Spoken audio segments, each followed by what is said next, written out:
દેવાધિદેવ મહાદેવના અસંખ્ય પાવન ધામો ભક્તોની આસ્થાનું કેન્દ્ર છે. ત્યારે આજે આપણે દર્શન કરાવીશું મહારાષ્ટ્રના વસઈ નજીક પર્વતો અને હરિયાળી વચ્ચે બિરાજમાન સ્વયંભૂ તુંગારેશ્વર મહાદેવના. કહેવાય છે કે તુંગા નામના દૈત્યની ઈચ્છાથી મહાદેવ અહીં તુંગારેશ્વર સ્વરૂપે બિરાજમાન થયા હતા. માત્ર એક લોટા જળાભિષેકથી પ્રસન્ન થતા ભોળાનાથના આ ધામે વર્ષભર ભક્તો દર્શનાર્થે ઉમટી પડે છે. તો આવો કરીએ આ પરમ પાવન તુંગારેશ્વર મહાદેવના દર્શન. દર્શન કરો સ્વયંભૂ આત્મલિંગના. દાનવ ભક્તના કહેવાથી અહીં બિરાજ્યા સદાશિવ. રમણીય વાતાવરણમાં શિવનું ધામ આપે છે ભક્તોને તેમના પાવનકારી આશીષ. કહેવાય છે કે તમામ જ્યોતિર્લિંગની સ્થાપના સ્વયં શિવ શંભુ દ્વારા કરવામાં આવી. તેવી જ રીતે દેવાધિદેવની પરમ કૃપા હર હંમેશ ભક્તો પર બની રહેશે તેવી પણ ખાતરી દેવાધિદેવ મહાદેવે આપી. પોતાના પુણ્ય સ્થાનકમાં આવીને ભક્તોને તેનો અહેસાસ પણ થઈ જાય છે. દરેક જ્યોતિર્લિંગની સાથે સાથે દેવાધિદેવ મહાદેવના તમામ સ્થાનક અતિ પાવન અને કલ્યાણકારી છે, જેમના દર્શન કરતા જ ભવના દુઃખોમાંથી મુક્તિ અને તમામ કષ્ટો સહન કરવાની શક્તિ પ્રાપ્ત થાય છે.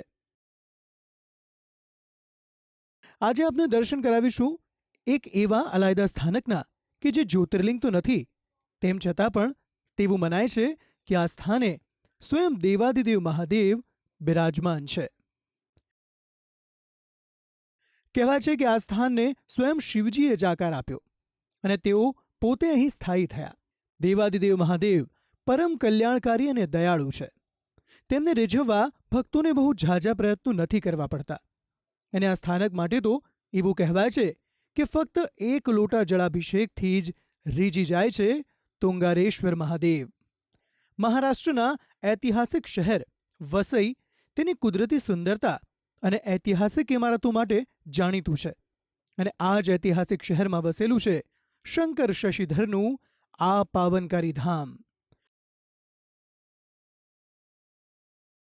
પહાડી વિસ્તારોમાં મુંબઈ અમદાવાદ હાઈવે પર લગભગ 2200 ફૂટની ઊંચાઈ પર એક ઘેરું જંગલ છે.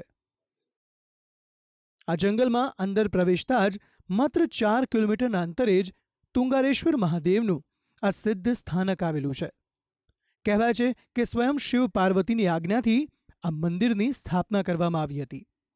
આ મંદિરનો ઉલ્લેખ શિવ પુરાણમાં પણ કરવામાં આવ્યો છે, જેમાં જણાવાયું છે કે શ્રીહરિ વિષ્ણુના 7મા અવતાર ભગવાન શ્રી પરશુરામ પણ આ જ ભૂમિ પર અવતર્યા હતા. આ પાવન સ્થાનકના દર્શને રોજબરોજ ભક્તોનો જમાવડો રહે છે, પરંતુ ખાસ શિવરાત્રિ, શ્રાવણ માસ અને શિવજીને રીઝવવાના ખાસ દિવસોમાં તો ભક્તોનું કીડિયારું આ મંદિરમાં ઉભરાય છે અને પોતાની મનોકામના શિવજીના આશીષથી તેઓ પૂર્ણ કરે છે. આ સ્થાનક વૈજ્ઞાનિક દ્રષ્ટિએ પણ ખૂબ જ મહત્વ ધરાવે છે, કારણ કે આ સ્થાનકમાંથી અખૂટ જડીબુટ્ટી અને ઔષધિઓ મળી આવી છે. કહેવાય છે કે ભાઈ લક્ષ્મણને બચાવવા જે પર્વતને ઉઠાવીને દેવ હનુમાન ઉડ્યા હતા, તે આ જ સ્થાનકેથી પસાર થયા હતા અને તે સમયે તે પર્વત પરથી ઘણી બધી જડીબુટ્ટીઓ અને ઔષધિઓ આ પર્વત પર પણ પડી હતી, જેથી આ સ્થાનકના વિશેષ મહિમાનું એક કારણ તે પણ છે.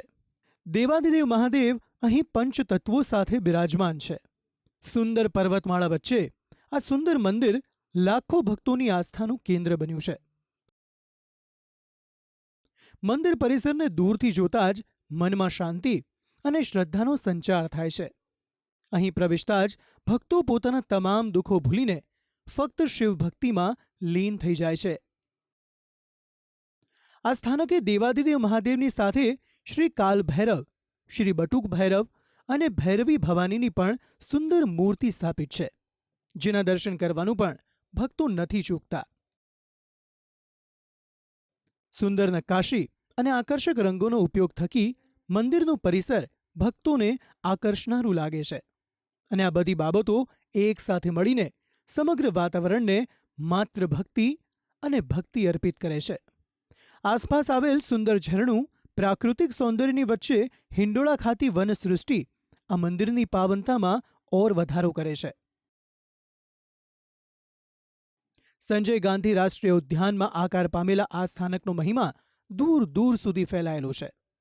ભક્તો અહીં આવીને દેવાધિદેવ મહાદેવની ભક્તિમાં લીન થઈ જાય છે અને પોતાના પછીની પેઢીને પણ આ સ્થાનકના દર્શને લાવવાનો નિર્ધાર પણ વ્યક્ત કરે છે.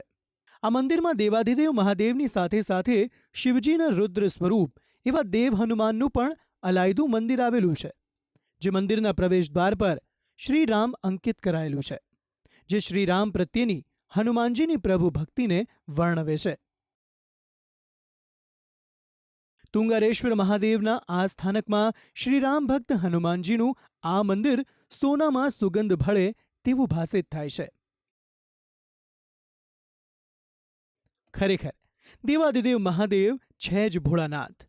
જ્યાં શિવ હોય ત્યાં શક્તિનો વાસ પણ જરૂરથી હોય, અને એટલે જ આ સ્થાનકે પણ તુંગારેશ્વર મહાદેવથી થોડાક જ ઉપરના ભાગે આવેલું છે શક્તિધામ.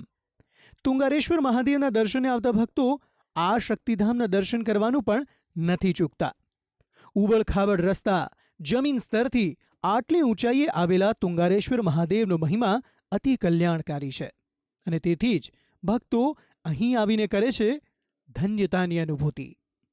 ભક્તિ સંદેશ, સંદેશ ન્યૂઝ.